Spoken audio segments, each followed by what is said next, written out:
Whew, man, oh man, I actually cannot believe it. We're going back to the Super Bowl. Our fourth Super Bowl appearance in the last 5 years. That's incredible. It's amazing after this year. Yeah. What I really need to be hearing from you, though, is thank you. Thank you for what? Thank you for clearly showing you how to beat the Ravens. We did it 2 times. It's really not that hard. Oh my god, we did it! My dick is big, my dick is wide, my dick is huge. That's right. Super Bowl, here we come.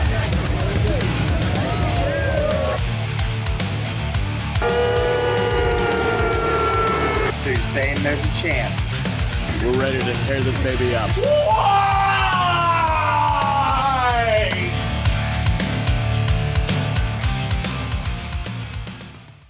Good afternoon, football fans, and welcome to this Championship Sunday recap of the Trajan Temple Sportcast. I am your host, professional wrestler and Super Bowl bound Kansas City Chiefs fanatic Christian Temple, joined alongside, as always, by my good friend, the very deflated, the terrible talent hurling Trajan. How's it going, my friend? Doing good. Doing good. All things considered. Hey, maybe next year I'll have a fun intro for you or something like that. Who knows, right? New offensive coordinator. I mean, probably might have a new quarterback next year. Might have Kenny Pickett. You know, I can see I'm number one. I'm number one in your heart. I know I am. I know I am, Trajan. Always number one to you. Oh man, it had to hurt. It had to hurt some because one, you've got the Chiefs. It's like, good God, one of your friends, your coworkers is a big Chiefs fan. They've been this is their golden era. This is their villain arc right now. And then on the other side, you've got your dreaded division rival, the Baltimore Ravens. I think what's worse is we could have beat these guys. I believe that. I believe that you've done it. You've done it twice this year. Even if honestly, even if the fact that the week 18 was the rest of their stars, you still found a way. In those elements, you still found a way. Exactly. Exactly. So, all right. Yes, Conference Championship Sunday is in the books. We now know who is going to the Super Bowl. There were two very fun, very entertaining, very hard-hitting games today, too. And I am more than excited to talk about the Chiefs taking down the Ravens, but I will hold my celebratory ranting here. I will let Trajan have the floor here too, because yes, there was another game that happened on Championship Sunday. It was a pretty fun game to watch, all things considered, although it did kind of have at least for me, it was kind of a disappointing ending, because it would have been kind of cool to see the underdog actually make it to the Super Bowl. That would have been pretty cool. But as you can see right here, the Detroit Lions fall to the San Francisco 49ers. San Francisco, hats off to them, a huge comeback. They take care of business at Santa Clara with a final score of 34-31. Well, I'm just gonna call a timeout here. Uh-oh. Oh wait. Oh, no. Oh, that is so mean. Poor Dan. Oh, Poor Dan Campbell. I did not see that. Oh, okay. Yeah. As you probably know, we don't usually script these out, so stuff like this is really truly off the cuff, and that was brilliant, and that was sick, my friend. That was absolutely sick. So I watched a little bit of the first half and thought Detroit's winning this bad boy. 24-7. I thought I could enjoy the rest of my time. No. As George Kittle would say, he came back with a vengeance. And this game quickly turned 17 unanswered points in the third quarter for the 49ers to tie it up. That's insane. And then fourth quarter, Lions kept it close, but ultimately 49ers, my remaining of the year favorite team, is advancing to the playoffs. Brock Purdy, like I said, first half, nothing really to write home about. But second half, he got it done. 1 touchdown, 1 interception, 267 yards, 20 completions, 31 attempts. Christian McCaffrey, the guy who should probably be MVP, 20 carries, 90 yards, 2 touchdowns. They do not win this game if Christian McCaffrey is not in. Mm-mm. Debo, he came back. He fought back from an injury the previous week. Got 8 receptions, 9 targets, 89 yards. And Ayuk had an amazing catch in this one. And also getting a touchdown, 68 yards receiving. So, no, I mean, ultimately the better team won, I think. Defensively, they are stout. They gave up a lot in the first half, kind of similar to a game we'll talk about later, but held firm the second. I just don't know. It's going to be a good matchup coming up, but gosh, it just hurts for Detroit because I was really hoping. I know you were hoping too. Everyone was hoping, except 49ers fans. Exactly. No, It's, it was fantastic. It lived up to everything a championship game should be. It's just the result was less than favorable for the majority of the country. Because, let's be honest, we all love a good underdog story. Like, the Detroit Lions are America's sweetheart right now. That a team that has not even sniffed an NFC championship game in over 3 decades. A team that has never even been to a Super Bowl since the Super Bowl was ever created. And you've got the only ones since the Super Bowl's been created. Mm-hmm. Like, that was a team then to not make it to not make it. Exactly. You got a coach that everyone loves and enjoys watching do his work on the sidelines, Dan Campbell. You've got the feel-good story of Jared Goff, kind of an afterthought in the Matt Stafford trade, but leads this offense. You've got Amon-Ra St. Brown, phenomenal receiver. Sam Laporta, crazy good rookie tight end. Montgomery, Gibbs, I mean, you name it. They've got all sorts of names. J-Mo had a fantastic opening rushing touchdown there that set the tone for the game. It was everything you wanted it to be except for the result. Because, boy, it's hard to win when you give up 27 unanswered points and you're down by 10, you're playing from behind. It just feels like the wind is just being sucked right out of your lungs. Yes, they got that touchdown late. Onside kick, came pretty close, but as George Kittle said, he redeemed himself for an earlier transgression because he was the one that covered it up. So, good on him to help send his team back to the Super Bowl, which, as you alluded to earlier, he said it during Super Bowl 54. He said he would be back, and he would be back with a vengeance. So here's his opportunity against a very familiar rival, too. Or no, I guess they're not rivals yet, but they might be after this game. A very familiar foe. Yep. What was funny, and this is the only thing I'm going to say about Super Bowl comparisons until next week. They said, we got Mahomes, who's Tom Brady. Maybe Brock Purdy is the Eli Manning to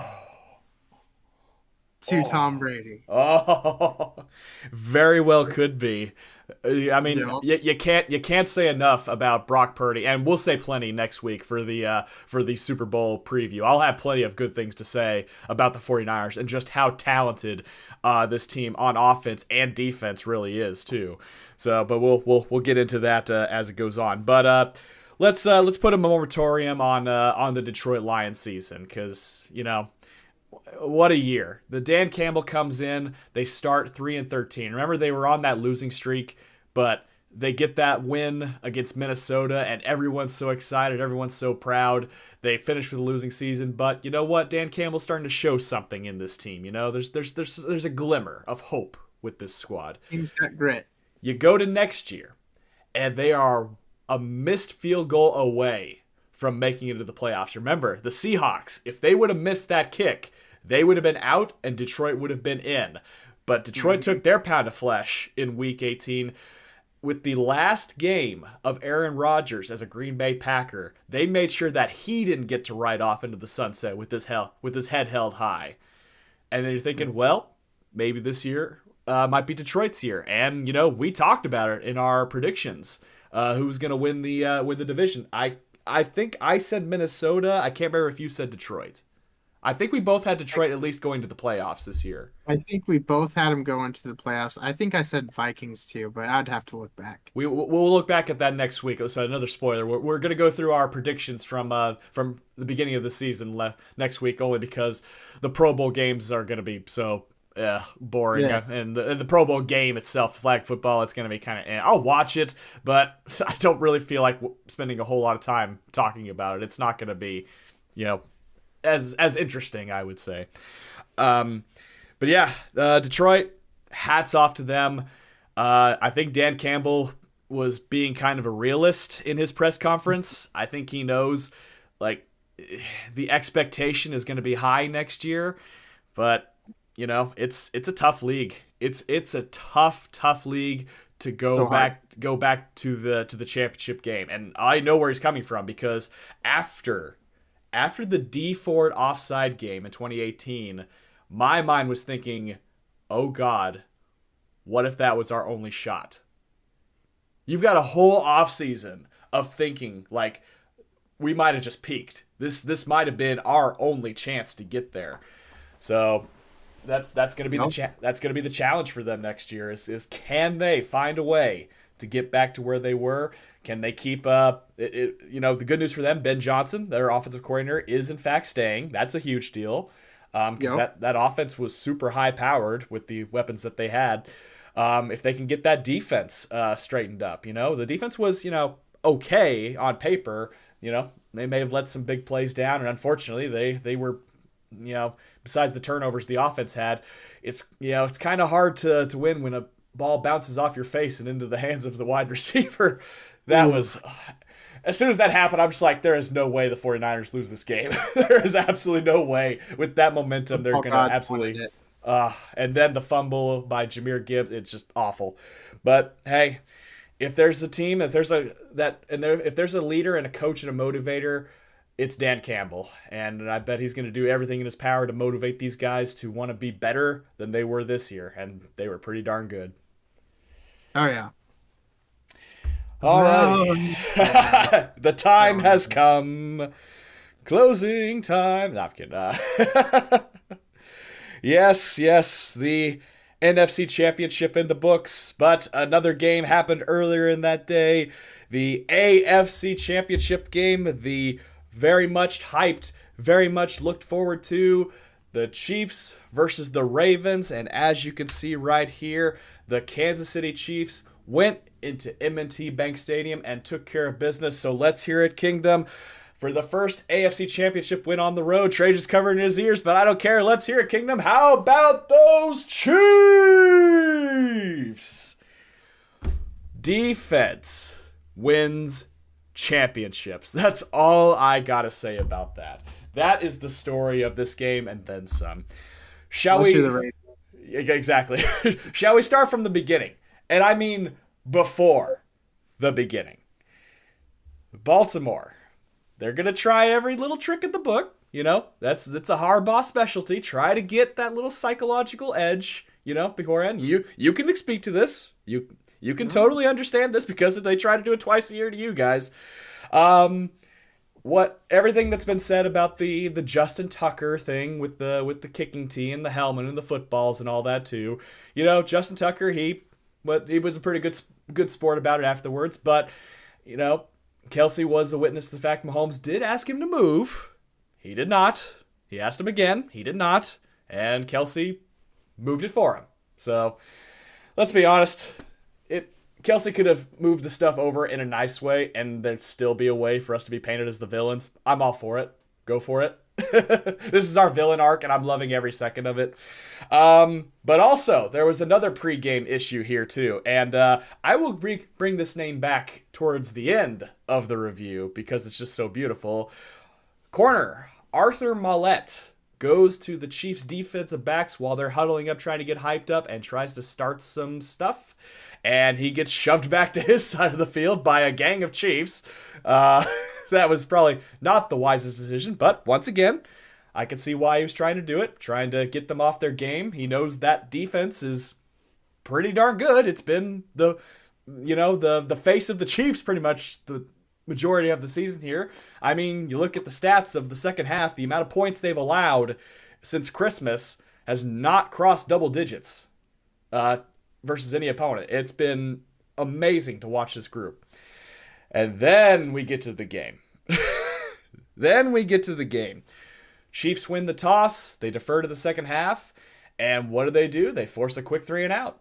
Alrighty, that's what we like to have. That's the way we like to start. But now, what will this offense do? This offense has woken up in the wild card round and against the Bills in the first half. And they go down the field, and a wonderful back shoulder catch by Travis Kelce. Hamilton, one of the better cover guys. He had not allowed a touchdown all year against tight ends, and Travis Kelce, perfect catch, back shoulder throw, good throw by Mahomes, touchdown Kansas City. They are up 7-0. All right, great start right there. And then the Ravens get the ball back, and they drive down the field, and I have to take my hat off to a couple people here.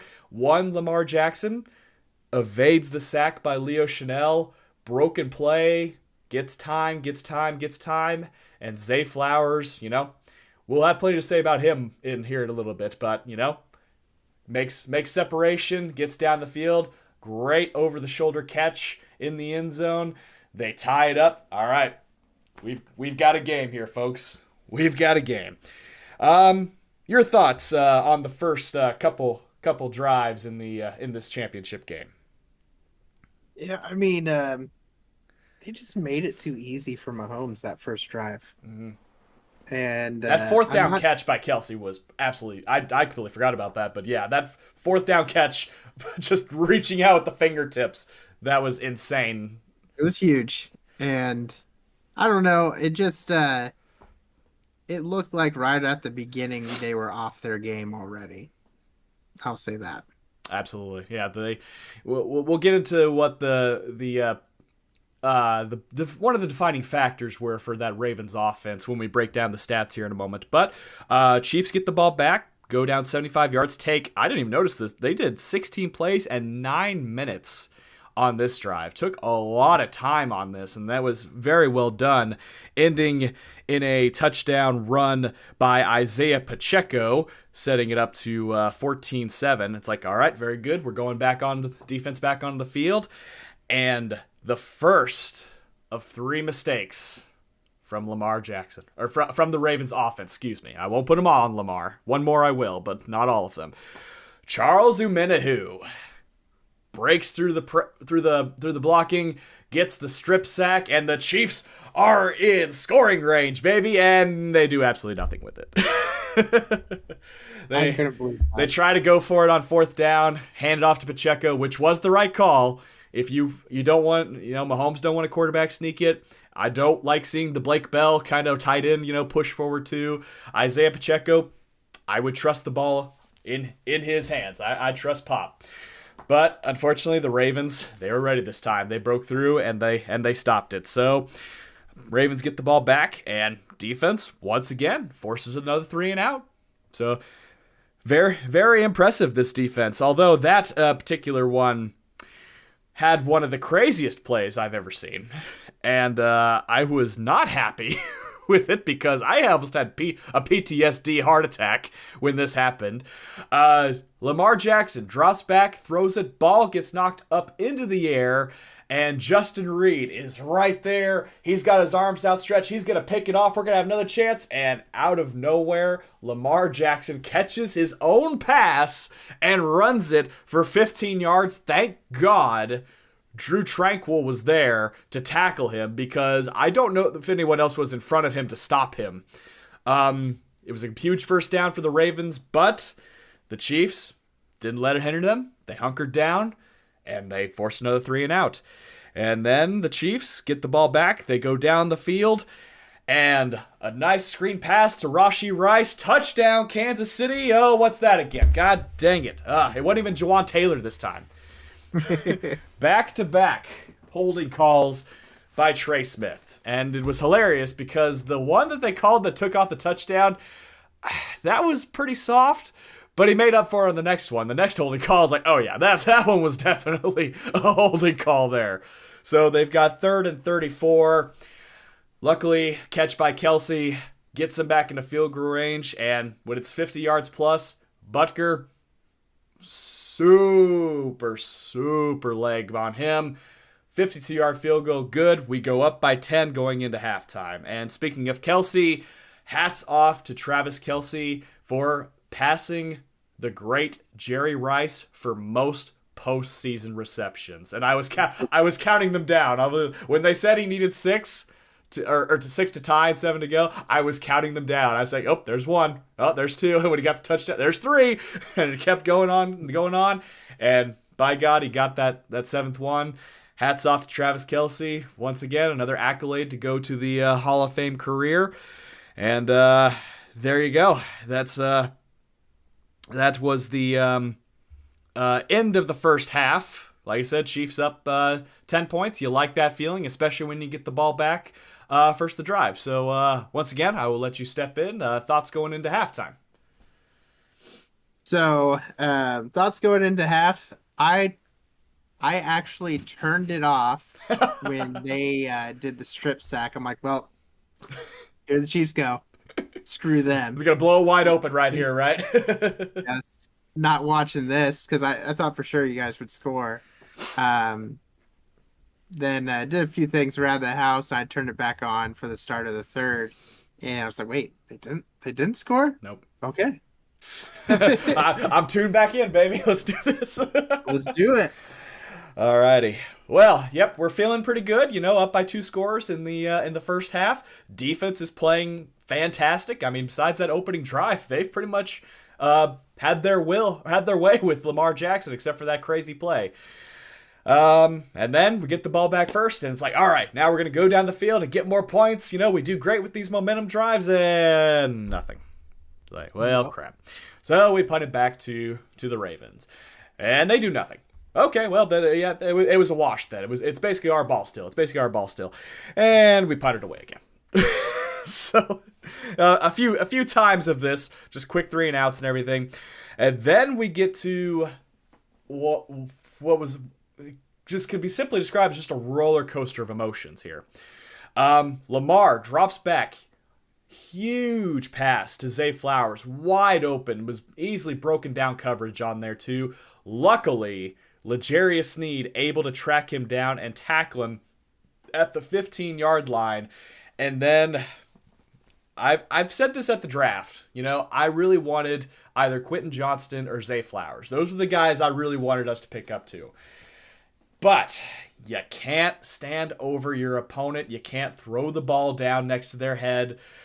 That was a boneheaded play by Zay. I know emotions were running high in this game too, and he was probably excited because now he's the reason his team's getting back into this game. 15-yard penalty, taunting. They go back to the 30, but they make up those yards, in 2 plays. But then the best defensive play of the game, and Trajan, I figured it out. You know how I was complaining that Sneed was snubbed from the Pro Bowl? Yep. I think it's because the league knew that he was going to the Super Bowl anyway.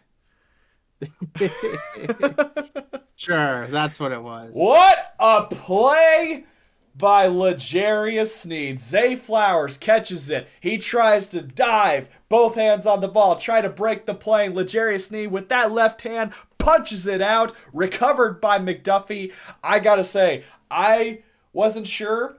I saw the ref drop the beanbag and wave touchback. I'm like, oh, he had to have broken the plane, right? It's going to be like bang, bang. It's going to be like just so close and all that. But, okay, well, the call on the field was at least a touchback, so we got that advantage. We see the replay. The ball clearly out at the half-yard line. Clean recovery by Kansas City. I'm so glad I still support that rule about fumbling into the end zone because it finally rewarded me. We get the ball back. We're at the 20-yard line. We got all the momentum in the world, and we punt again.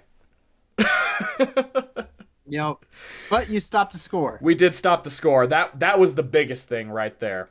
I wish that we had the points off turnovers because we had 3 turnovers and no points off them. If we want to beat San Francisco at the Super Bowl, if you're going to force turnovers, you got to make them pay for it. Because the same thing happened at that Super Bowl too. San Francisco had 2 interceptions on Mahomes, and they didn't get any points off those turnovers. So that's one of those deals. Like, you got to make them pay for when they make mistakes. They punt, 3 and out.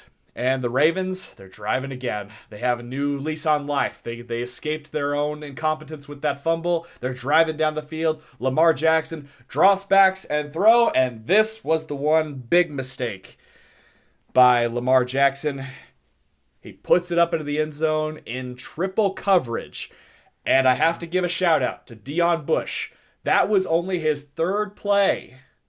That 3rd play on the field, because I can't remember if it was Mike Edwards. It was someone got hurt, and he made the most of it. He got the interception in the end zone. I thought he was going to run out. I was like, get down. And luckily he did.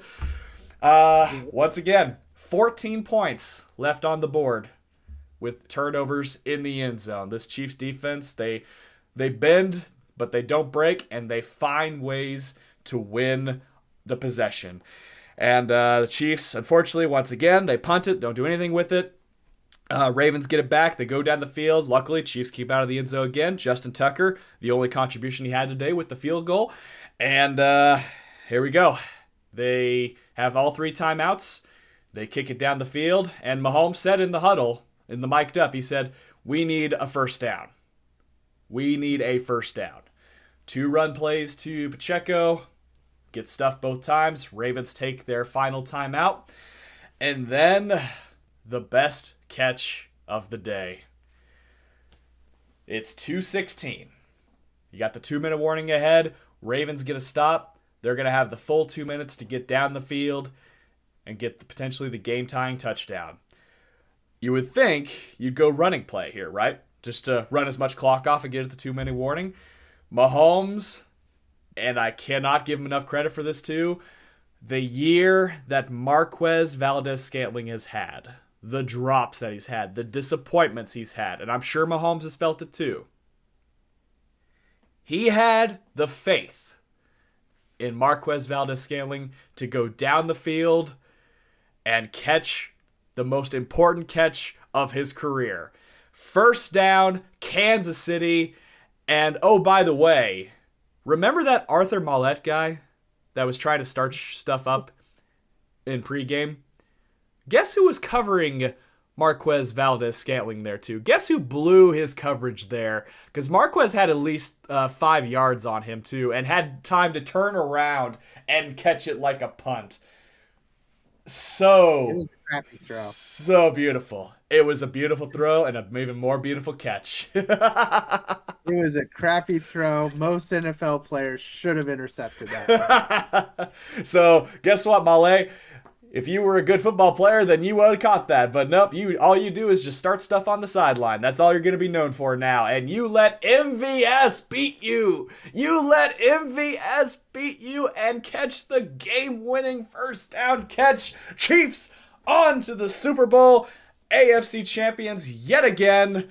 Although it was kind of bittersweet too, because this is the first year without Norma Hunt, who passed away in this offseason. This will be the first Super Bowl that she will not be there for. And it was, it was kind of a tradition at this point too. Every time that she was handed the Lamar Hunt trophy named after her late husband, she would give the trophy a kiss. It was always pretty wholesome to see. And that was first time we didn't get to see that moment, but it was great seeing the Hunt family up there too. Clark Hunt accepting the trophy, Andy Reid raising it up, Mahomes raising it up, Travis Kelce saying, "You got to fight for your right to party, baby." It's sweet because it was on the road and everyone thought the Chiefs couldn't win a playoff game on the road. They did it at Buffalo. They can't beat one of the best teams in football. A team, by the way, that had a plus 200-point differential. I mean, this offense was nearly unstoppable. There's a reason why Lamar was considered an MVP frontrunner. You and I are of the same opinion. We both believe that probably Christian McCaffrey should be the rightful owner of the MVP. But there is a reason why Lamar was considered up there. But incredible game, defensive slugfest. What more can you say? We're going back to the Super Bowl. Finally disproved that stupid color Super Bowl logo color conspiracy that was going around. And we got an old friend in the San Francisco 49ers. Rematch of Super Bowl 54. And we're doing it at Arrowhead West, baby. Doing it at Allegiant Stadium. It's going to be so cool seeing the Chiefs name on the Raiders end zone. That's going to be awesome. So I'll get your final thoughts on this on the championship game. And then we'll wrap this baby up. It's bittersweet for me because on one hand I do hate the Chiefs. I hate them so bad. I've hated them when they sucked. I've hated them more when they're good because I have to hear about them all the time now. But I also don't like the Ravens. And one has to wonder why only 11 rushing calls were called. That is the next part that we will speak of too. But first, we'll go through the team stats. Mahomes, fantastic game, 30 of 39, 241 yards, 1 passing touchdown. Also had 15 rushing yards of his own.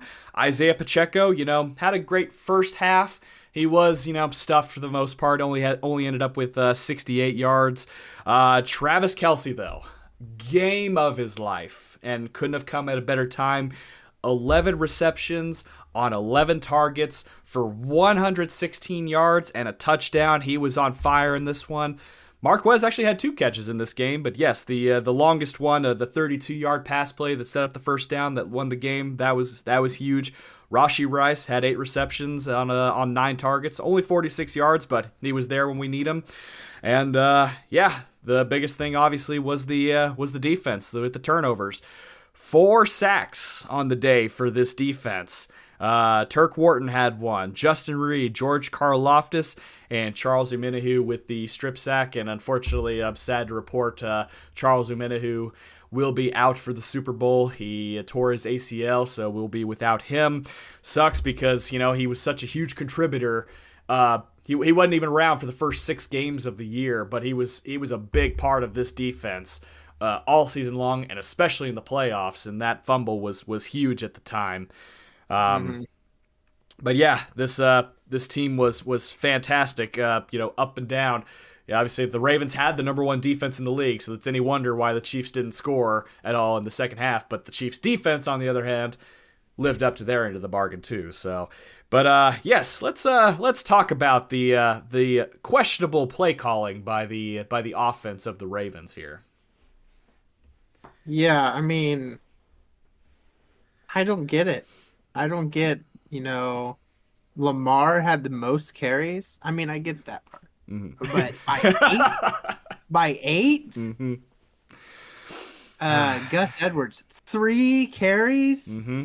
3? I mean, they had time of possession too, and he was averaging good yards too. It's not like they were terrible. Justice Hill, he did his impact in the passing game, but only 3 carries for him as well. Mm-hmm. I think they should have looked at some more designed runs with Lamar, little options where either he can hand it off to Gus Edwards or rush it. I mean, I get Lamar wants to pass. He wants to show he's a passer. He did some beautiful throws there. Mm-hmm. Yes. It's just they became very one-dimensional, and it was like one-dimensional everything going to Zay Flowers, pretty much. It's like, hey, besides the mistakes that Zay Flowers with the taunting and the fumble in the end zone, you look at his stat of 5 receptions and 115 yards. You think, hey, that's a heck of a day. The 1 touchdown, which almost ended up being 2 touchdowns also. But yeah, it's I talked about this earlier off camera. I don't know what it is about these quarterbacks that think they have to. It's like they think they have to play better than Mahomes. It's like they see who's on the opposite side of the field of them, and they feel like they just have to do better than them, and just abandon what their strengths are. Like we saw it with Josh Allen the previous week, and then we saw it with Lamar throwing into not even double, triple coverage in the end zone. I mean, just what was and he and I watched the mic'd up of this game, and he said it to himself multiple times when he got back to the sideline after he chucked his helmet off. Said, "Stupid ass throws, stupid ass throw." He knew, but it was by that point it was too little, too late, and he was expressing regret for his decision making. And what I think I don't know is the tight end. Wasn't it Likely? I'm pretty sure it was Likely. Yeah. He was holding his hand up that he was open on that play too. Dude, you got 3 guys around you. What are you even doing? Why are you even goading your quarterback into this? Well, to be fair, he was in double coverage a couple weeks ago, and he held his hand up and on those, if you're gonna do that, you throw it up high where it's only your tight end can get it, and that's it. Yep. Yeah, it was an underthrown. It was an underthrown pass too, so and that's why it's like people say it's like, well, he got contacted earlier. He wasn't going to catch that ball. Dion had that thing locked in his sights from start to finish, and that like I said, that was probably the back-breaking mistake when it comes down to it. You can make an argument that the Zay Flowers, touchdown maybe swung the momentum, but their defense bailed them out multiple times after those turnovers. So, that's. I think Baltimore will be back in this probably in this scenario next year if they keep the personnel that's around them here. They've got a strong team. I can't imagine Lamar regressing that much. And Zay Flowers is probably going to be a superstar, honestly. And same with Isaiah Likely. If Mark Andrews wants to leave this year or even come back, you got a dual threat tight end. You've got Justice Hill and Gus Edwards. You got a dual threat running back system. You got a great offensive line. You got a phenomenal defense. It's hard not seeing the Ravens being competitive again next year. Oh yeah, they'll be a wild card team next year. There you go. Yeah, I know Joe Burrow's probably coming back, and no, I'm kidding. Could be. It could be. God, you can beat Mahomes though. There you go. So, wow, what a championship weekend. I mean, let's be honest. Like both games were fun games to watch. If you take personal feelings away for the teams and all that too, they were both good football games. I guess. Yes. Don't like it. Don't like it now. Yeah. Well, as Mitch Holthus said at the end of this game, you can doubt the Chiefs, you can dislike the Chiefs, you can disrespect the Chiefs, but you got to deal with the Chiefs as the AFC champions once again. So that is our show for this week, Championship Sunday. As we mentioned, next week we'll do a little bit of a recap of the Pro Bowl games and the Pro Bowl flag football game. We'll be going through our predictions from the beginning of the season, see how right, how wrong we were, and then we will be previewing Super Bowl 58. The Chiefs versus 49ers. We got the rematch here at Vegas. We're looking forward to it. Trajan, any final thoughts before we close this ship down for the night? Go 49ers. No, you save that for next week. I'll save that for the mystery prop that you may or may not have for next week. So there you go. A little bit of a cliffhanger for you guys. You got to tune in next week for what we might have in store. So if it shows up in time. Thank you everybody so much for watching. Click like if you like this video. Click subscribe if you really liked it. Tell all of your friends. Thank you for joining us every step of the way this year, and we will see you all next week for the Super Bowl preview.